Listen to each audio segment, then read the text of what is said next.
ಜನ, ಕೋಟ್ಯಾಂತರ ಜನ ಇವತ್ತು ಅವರನ್ನು ಆರಾಧನೆ ಮಾಡ್ತಕ್ಕಂತಹ ಸಾಲಿನಲ್ಲಿ ಅಂಬೇಡ್ಕರ್ ಅವರು ನಿಲ್ತಾರೆ. ಬುದ್ಧ, ಬಸವ, ಅಂಬೇಡ್ಕರ್ ಅಂತ ಹೇಳಿ ನಾವು ಮಾತಾಡ್ತೀವಿ ಅಂತ ಹೇಳಿದ್ರೆ ಆ ಸಾಲಿನಲ್ಲಿ ನಿಲ್ತಕ್ಕಂಥ ವ್ಯಕ್ತಿತ್ವವನ್ನ ವಿದ್ಯೆ ಮಾತ್ರ ಅವರ ಶ್ರದ್ಧೆಯಿಂದ ಇವತ್ತು ಆ ಒಂದು ವ್ಯಕ್ತಿತ್ವ ರೂಪುಗೊಂಡಿದೆ. ಭಾರತದ ಸಂವಿಧಾನದ ನಿರ್ಮಾಣದಲ್ಲಿ ಅವರು ಕಮಿಟಿಯ ಅಧ್ಯಕ್ಷರಾಗಿ ಬಹಳ ಒಳ್ಳೆಯ ಸಂವಿಧಾನವನ್ನು ಇಡೀ ಪ್ರಪಂಚಕ್ಕೆ ಮಾದರಿ ಆಗ್ತಕ್ಕಂತಹ ಸಂವಿಧಾನವನ್ನು ಕೊಟ್ಟರು.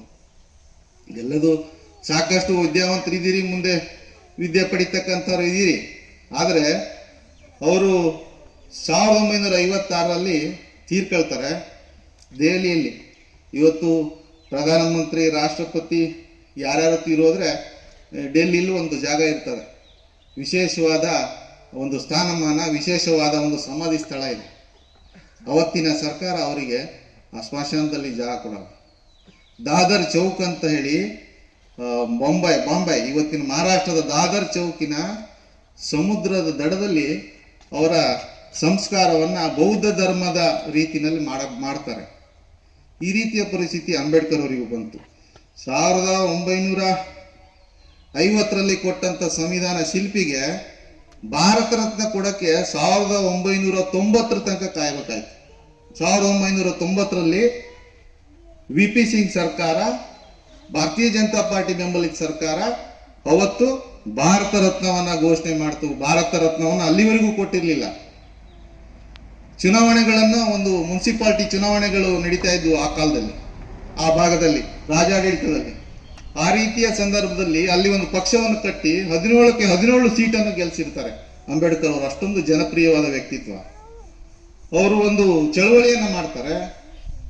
ನೀರನ್ನ ಮುಟ್ಟಕ್ ಬಿಟ್ಟಿರೋದಿಲ್ಲ ಅವರಿಗೆ. ಶಾಲೆಗೆ ಹೋದಾಗ ಓದ್ತಕ್ಕಂಥ ಸಂದರ್ಭದಲ್ಲಿ ಆ ಬೋರ್ಡ್ ಪಕ್ಕದಲ್ಲಿ ಬೀಜಗಣಿತದ ಒಂದು ಲೆಕ್ಕವನ್ನು ಬಿಡಿಸು ಅಂತ ಹೇಳಿದಾಗ ಯಾವ ಮಕ್ಕಳು ಅದನ್ನು ಬಿಡಿಸಕ್ಕಾಗೋದಿಲ್ಲ. ನಾನು ಬಿಡಿಸ್ತೀನಿ ಅಂತ ಹೇಳಿದ್ರೆ ಅಸ್ಪೃಶ್ಯತೆ. ಆ ಬೋರ್ಡ್ ಪಕ್ಕದಲ್ಲಿ ಎಲ್ಲ ಬೇರೆ ಜಾತಿಯ ಮಕ್ಕಳು ಬಾಕ್ಸ್ಗಳನ್ನು ಇಟ್ಟಿರ್ತಾರೆ, ಊಟದ ಬಾಕ್ಸ್. ಆ ಊಟದ ಬಾಕ್ಸಿಗೆ ನೀನ್ ಮುಟ್ಟುಬಿಟ್ರೆ ಮೈಲಿ ಆಗತ್ತೆ, ನೀ ಬೋರ್ಡ್ ಮೇಲೆ ಬಂದು ಬರಿಬೇಡ, ಫಸ್ಟ್ ನಾನು ಬಾಕ್ಸ್ ತಕ್ಕತ್ತೀವಿ ತಡಿ ಅಂತ ಹೇಳ್ತಾರೆ. ಅಂತ ಒಂದು ಅವಮಾನ. ಊಟವನ್ನ ಮಾಡ್ತಕ್ಕಂಥ ಸಂದರ್ಭದಲ್ಲಿ ಊಟ ಆದ್ಮೇಲೆ ನೀರು ಕೊಡೋಕ್ಕಿಂತ ಮುಂಚೆ ಇನ್ನೊಬ್ಬ ಅಸ್ಪೃಶ್ಯ ಅಂತ ಗೊತ್ತಾಗತ್ತೆ, ಅವನಿಗೆ ನೀರು ಕೊಡೋದಿಲ್ಲ. ದಲಿತರು ಈ ರೀತಿಯ ಅಸ್ಪೃಶ್ಯತೆಯಿಂದ ಹೊಂದಿರತಕ್ಕಂಥ ಜಾತಿಯ ಜನಗಳು ಯಾರು ನಮ್ಮ ಜನಾಂಗದವರು ಕೆರೆ ಕಟ್ಟೆಗಳಲ್ಲಿ, ಬಾವಿಗಳಲ್ಲಿ ನಾವು ನೀರನ್ನ ತಂದು ಉಪಯೋಗಿಸ್ತಾ ಇದ್ವಿ, ಆ ಒಂದು ಬಾವಿಗಳಲ್ಲಿ ಉಪಯೋಗಿಸಕ್ಕಂತ ಪರಿಸ್ಥಿತಿ ಇರಲಿಲ್ಲ. ಅವರೇ ಒಂದು ಸ್ವತಃ ಬಾವಿಯನ್ನ ತೋಡ್ಕೊಂಡು ಬೇರೆ ಕಡೆನೆ ನೀರನ್ನ ತರ್ತಕ್ಕಂಥ ಪರಿಸ್ಥಿತಿ.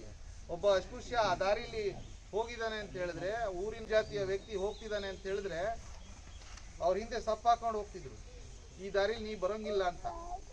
ಈ ರೀತಿಯ ಅಸ್ಪೃಶ್ಯತೆ. ಒಂದು ಕುಡಿಯ ನೀರಿಗಾಗಿ ಒಂದು ಚಳವಳಿಯನ್ನ ಮಾಡ್ತಾರೆ ಅವರು. ವಾಪಸ್ ಲಂಡನ್ನಿಂದ ಬಂದ್ಮೇಲೆ 15,000 ಜನ ನಾವು ಈ ಕೆರೆ ನೀರನ್ನ ಮುಟ್ತೇವೆ, ಈ ಭೂಮಿ ಮೇಲೆ ಇರ್ತಕ್ಕಂಥ ಗಾಳಿ, ಈ ಭೂಮಿ ಮೇಲೆ ಇರ್ತಕ್ಕಂಥ ನೀರು, ಇದೆಲ್ಲದು ಮಾನವನ ಹಕ್ಕು, ನಿಮ್ಮಷ್ಟೇ ಹಕ್ಕು ನಮಗೂ ಇದೆ ಅಂತಕ್ಕಂಥ ಒಂದು ಚಳುವಳಿಯನ್ನ ಮಾಡಿದಾಗ 15,000 ಜನ ಬಂದು ಆ ಕೆರೆಯ ನೀರನ್ನ ಮುಟ್ತಕ್ಕಂಥ ಮೊದಲನೇ ಹೆಜ್ಜೆ, ಹೋರಾಟದ ಹೆಜ್ಜೆಯನ್ನ ಇಟ್ಟಿರ್ತಕ್ಕಂಥ ಯಾರಾದ್ರೂ ಒಬ್ಬ ಧೀಮಂತ ನಾಯಕ ಇದ್ರೆ ಅದು ಅಂಬೇಡ್ಕರ್ ಅಂತಕ್ಕಂಥದ್ದು ನಾವೆಲ್ಲ ಹೇಳ್ಬೇಕಾಗ್ತದೆ.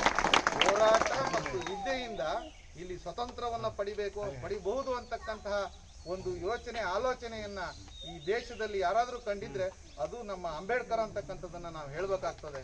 ಈ ರೀತಿಯ ಒಂದು ಅವರು ಬೌದ್ಧ ಧರ್ಮವನ್ನು ಸ್ವೀಕಾರ ಮಾಡತಕ್ಕಂಥ ಸಂದರ್ಭದಲ್ಲಿ ಅವರ ಜೊತೆಗೆ 15,000 ಜನ ಬೌದ್ಧ ಧರ್ಮವನ್ನು ಸ್ವೀಕಾರ ಮಾಡ್ತಾರೆ. ಅಂತ ಒಬ್ಬ ಧೀಮಂತ ನಾಯಕ ಈ ದೇಶದಲ್ಲಿ ಹುಟ್ಟಿದಾನೆ ಅಂತಕ್ಕಂಥದ್ದು ನಮ್ಮೆಲ್ಲರ ಹೆಮ್ಮೆ. ಈ ರೀತಿಯಲ್ಲಿ ಈಗ ನಾನು ಹೇಳ್ತಕ್ಕಂಥದ್ದು ಆಲ್ವಳ್ಳಿ ಇರ್ಬೋದು, ಎಲ್ಲೇ ಇರ್ಬೋದು, ಅಂಬೇಡ್ಕರ್ ಅವರ, ಬಸವಣ್ಣನವರ, ಬೌದ್ಧರ ಯಾವ ಒಬ್ಬ ಧೀಮಂತರ ನಾಯಕರ ಹಬ್ಬವನ್ನ ಯಾರೋ ಒಂದು ಜನಾಂಗಕ್ಕೆ ಸೀಮಿತವಾಗಿ ಆಚರಣೆ ಮಾಡ್ತಕ್ಕಂಥ ಅಗತ್ಯ ಇಲ್ಲ. ನಾವೆಲ್ಲರೂ ಸೇರಿ ಬಹಳ ದೊಡ್ಡ ಹಬ್ಬವನ್ನಾಗಿ ಆಚರಣೆ ಮಾಡ್ತಕ್ಕಂಥ ಅಗತ್ಯತೆ ಇದೇ ಮುಂದಿನ ದಿನಗಳಲ್ಲಿ ನಾವೆಲ್ಲರೂ ಸೇರಿ ಇನ್ನೂ ವಿಜೃಂಭಣೆಯಿಂದ, ಆಮೇಲೆ ಅವರ ಆದರ್ಶಗಳನ್ನ ಪ್ರತಿ ವರ್ಷ ಒಂದು ಕಾರ್ಯಕ್ರಮ ಮಾಡಿದಾಗಲೂ ಕೂಡ ಅಂಬೇಡ್ಕರ್ ಅವರ ಹೇಳಿದ ಮಾತನ್ನ ಪಾಲಿಸ್ತಕ್ಕಂಥ ಕೆಲಸವನ್ನ ಯುವಜನತೆಗೆ ತಿಳಿ ಹೇಳ್ತಕ್ಕಂಥ ಕೆಲಸವನ್ನ ಈ ಕಾರ್ಯಕ್ರಮದ ಮುಖಾಂತರ ನಾವೆಲ್ಲ ಮಾಡಬೇಕಾಗಿದೆ. ಒಂದು ದಿನ ಕಾರ್ಯಕ್ರಮ ಮಾಡೋದು ಅಂಬೇಡ್ಕರ್ ನಮ್ಮೂರು ಅಂತ ಹೇಳ್ಕೊಳ್ಳೋದ್ರಿಂದ ಯಾವ ಸಮಾಜ ಸುಧಾರಣೆ ಆಗಲ್ಲ, ನಮ್ಮ ವ್ಯಕ್ತಿತ್ವ ಸುಧಾರಣೆ ಆಗಲ್ಲ, ನಮ್ಮ ಭವಿಷ್ಯ ಸುಧಾರಣೆ ಆಗಲ್ಲ. ಯಾವುದೇ ಒಂದು ಕಾರ್ಯಕ್ರಮ ಮಾಡೋದ್ರ ಮುಖಾಂತರ, ಒಂದು ದಿನ ನಾವು ವಿಜೃಂಭಣೆ ಕಾರ್ಯಕ್ರಮ ಮಾಡೋದ್ರ ಮುಖಾಂತರ ಸಮಾಜ ಸುಧಾರಣೆ ಆಗಲ್ಲ. ಎಷ್ಟೋ ವರ್ಷದ ತಪಸ್ಸು ಅಂತ ಒಬ್ಬ ಧೀಮಂತ ನಾಯಕನ ಆದರ್ಶಗಳನ್ನ ನಮ್ಮ ಜೀವನದಲ್ಲಿ ಒಂದಾರೋ ಪಾಲಿಸಬೇಕಾಗ್ತಕ್ಕಂಥ ಪರಿಸ್ಥಿತಿಯನ್ನ ನಾವು ಯೋಚನೆ ಮಾಡಬೇಕಾಗ್ತದೆ. ಇವತ್ತು ಜಾತಿ ಪದ್ಧತಿ ವಿರುದ್ಧ ಹೋರಾಟ ಮಾಡಿದ್ದು ಆ ರೀತಿ ದೇವಾಲಯಗಳಲ್ಲಿ ಯಾವುದೇ ಅಸ್ಪೃಶ್ಯರು ಒಳಗಡೆ ಬರ್ಲಂಗೆ ಇಲ್ಲ ಅಂತಕ್ಕಂಥ ಪದ್ಧತಿ ಇತ್ತು. ಒಂದು ದೇವಸ್ಥಾನಕ್ಕೆ 10-15 ಸಾವಿರ ಜನಸಂಖ್ಯೆ ಅಲ್ಲಿರ್ತಕ್ಕಂಥ ಎಲ್ಲ ಭಕ್ತರನ್ನ ಕರ್ಕೊಂಡೋಗಿ ದೇವರಿಗೆ ನಾವು ಪೂಜೆಯನ್ನು ಮಾಡ್ತೇವೆ ಅಂತಕ್ಕಂಥ ಹೋರಾಟವನ್ನು ಮಾಡ್ತಾರೆ.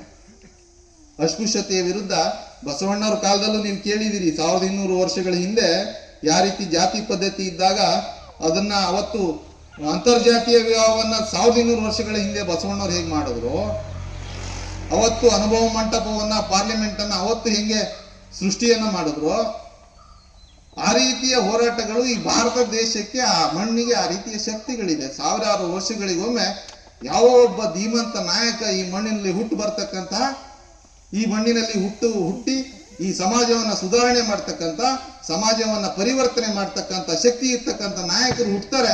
ಆ ಹುಟ್ಟಿದಂತ ಅತಿ ಶ್ರೇಷ್ಠ ನಾಯಕರಲ್ಲಿ ಬಸವಣ್ಣರವ್ರ ಜೊತೆಗೆ ಯಾರಾದ್ರೂ ಇದ್ದಾರೆ ಅಂತ ಹೇಳಿದ್ರೆ ಅದು ನಮ್ಮ ಅಂಬೇಡ್ಕರ್ ಅವರು ಅಂತಕ್ಕಂಥದ್ದನ್ನು ಅತ್ಯಂತ ಹೆಮ್ಮೆಯಿಂದ ಹೇಳ್ಬೇಕಾಗ್ತದೆ. ಈ ರೀತಿಯ ಒಬ್ಬ ಪುಣ್ಯಾತ್ಮನ ಒಂದು ಜನ್ಮದಿನವನ್ನ ನಾವೆಲ್ಲರೂ ಇಷ್ಟು ಹಬ್ಬದ ರೀತಿಯಲ್ಲಿ ಆಚರಿಸತಕ್ಕಂಥ ವಿದ್ಯಾರ್ಥಿಗಳಿಗೆ ನಾವೆಲ್ಲರೂ ಸೇರಿ, ಯಾರಿಗೆ ಇಚ್ಛಾಶಕ್ತಿ ಚೆನ್ನಾಗಿದೆಯೋ, ಯಾರೋ ಒಬ್ಬ ಚೆನ್ನಾಗಿ ಓದ್ತೀನಿ ಅಂತಹ ಮಾನಸಿಕವಾಗಿ ರೆಡಿ ಇದಾನೋ ಅವನಿಗೆ ಎಲ್ಲ ರೀತಿಯ ಪ್ರೋತ್ಸಾಹವನ್ನ ಕೊಡ್ತಕ್ಕಂಥ ಕೆಲಸವನ್ನ ನಾವೆಲ್ಲರೂ ಮಾಡಬೇಕಾಗಿದೆ. ಸರ್ಕಾರಗಳ ವ್ಯವಸ್ಥೆಗಳು ಇವೆಲ್ಲ ನಿಮಗೆ ಗೊತ್ತಿದೆ. ನಾವು ಜಾಸ್ತಿ ಮಾತಾಡಕ್ ಹೋದ್ರೆ ಪಕ್ಷ ಪಾರ್ಟಿ ಬರ್ತದೆ. ಹಾಗಾಗಿ ಸರ್ಕಾರದ ವ್ಯವಸ್ಥೆಯಲ್ಲಿ ಎಷ್ಟು ಸಾಧ್ಯನೋ ಅದನ್ನ ಸರ್ಕಾರಗಳು ಮಾಡ್ತಾ ಇದ್ದಾವೆ. ಅದೇ ಅಂಬೇಡ್ಕರ್ ಅವರ ಮೀಸಲಾತಿ ವ್ಯವಸ್ಥೆಯನ್ನು ಉಪಯೋಗಿಸ್ಕೊಂಡು ಒಂದಿಷ್ಟು ಜನರಿಗೆ ಸಹಕಾರ ಕೊಡ್ತಕ್ಕಂಥ ಕೆಲಸಗಳು ಆಗಿದ್ದಾವೆ. ಅದು ನಮ್ಮ ಭಾಗದ ಹಳ್ಳಿಯ ಜನರಿಗೆ ಆಗ್ಬೇಕು. ಇದರಲ್ಲಿ ಏನಂದ್ರೆ ಮೀಸಲಾತಿಯಲ್ಲೂ ವ್ಯತ್ಯಾಸಗಳಿದ್ದಾವೆ. ಈ ದೇಶದಲ್ಲಿ ಮಾದಿಗ, ಆದಿ ಕರ್ನಾಟಕ, ಈ ರೀತಿಯ ಒಂದಿಷ್ಟು ಜನಾಂಗಗಳೇನಿದ್ದಾವೆ, ಇವೆಲ್ಲ ಜನಾಂಗಗಳು ಇಡೀ ದೇಶದಲ್ಲಿ SC/ST ಸೇರ್ತಾರೆ, SC ಸಮುದಾಯಕ್ಕೆ ಸೇರ್ತಾರೆ. ಏನು ನಮ್ಮ ಅತ್ಯಂತ ತುಳಿತಕ್ಕೊಳಗಾದಂತಹ ಅವತ್ತು ಯಾವ ರೀತಿ ಕಾಲ ಇತ್ತು ಅಂತ ಹೇಳಿದ್ರೆ, ಜೀವಂತ ಇರೋ ಪ್ರಾಣಿ ಇಲ್ಲ, ಸತ್ತೋಗಿರ್ತಕ್ಕಂಥ ಪ್ರಾಣಿ ಮಾತ್ರ ತಿಂದು ಬದುಕಬೇಕು, ಅಷ್ಟು ಅಸ್ಪೃಶ್ಯತೆಯಿಂದ ಆಹಾರ ಇಲ್ಲಂತ ಪರಿಸ್ಥಿತಿಗೆ ದೂಡಿರ್ತಕ್ಕಂಥ ಕಾಲ. ಆ ನೋವನ್ನೆಲ್ಲ ನೋಡಿರ್ತಕ್ಕಂಥ ಅಂಬೇಡ್ಕರ್ ಅವರು ಆ ಜಾತಿಗಳು ಬೇಗ ಮುಂದುವರಿಲಿ ಅಂತ ಈ ರೀತಿಯ ವಿದ್ಯೆಯಿಂದ ಮಾತ್ರ ದರಿದ್ರ ಹೋಗ್ತದೆ, ವಿದ್ಯೆಯಿಂದ ಮಾತ್ರ ಹಸಿವು ಹೋಗ್ತದೆ, ವಿದ್ಯೆಯಿಂದ ಮಾತ್ರ ನಾವು ಸ್ವಾಭಿಮಾನಿಗಳಾಗ್ತೀವಿ, ವಿದ್ಯೆಯಿಂದ ಮಾತ್ರ ನಾವು 1000 ಜನರಲ್ಲಿ ಮಾತಾಡ್ತಕ್ಕಂಥ ಧೈರ್ಯ ಬರ್ತದೆ. ವಿದ್ಯೆಗೆ ಅತಿ ಹೆಚ್ಚು ಮಹತ್ವವನ್ನು ಕೊಡೋದ್ರ ಮುಖಾಂತರ ನಾವು ದುಡಿದು ಮೈ ಹಣ್ಣಾಗಿದೆ, ಮೂಳೆಗಳು ಬೆಂಡಾಗಿದ್ದಾವೆ. ನನ್ನ ಮಕ್ಕಳು ಹಂಗೆ ಯಾಕಾಗ್ಬೇಕು? ನನ್ನ ಮಕ್ಕಳು ಚೆನ್ನಾಗಾಗ್ಬೇಕಲ್ಲ, ಅವರಿಗೂ ವಿದ್ಯೆ ಕೊಡ್ಬೇಕಲ್ಲ ನಾವು. ನನ್ನ ರೀತಿಯ ಬದುಕು, ನನ್ನ ಜೀವನ ಆದ ಹಾಗೆ ನನ್ನ ಮಕ್ಕಳ ಜೀವನ ಆಗ್ಬಾರ್ದು ಅಂತ ಹೇಳಿದ್ರೆ ನಾವೆಲ್ಲರೂ ಕೂಡ ಅಂಬೇಡ್ಕರ್ ಅವರ ಮಾದರಿಯಲ್ಲೇ ನಮ್ಮ ಮಕ್ಕಳನ್ನ ವಿದ್ಯಾಭ್ಯಾಸದ ಕಡೆಗೆ ಒಯ್ತಕ್ಕಂಥ ಕೆಲಸವನ್ನು ನೀವೆಲ್ಲರೂ ಮಾಡಬೇಕು.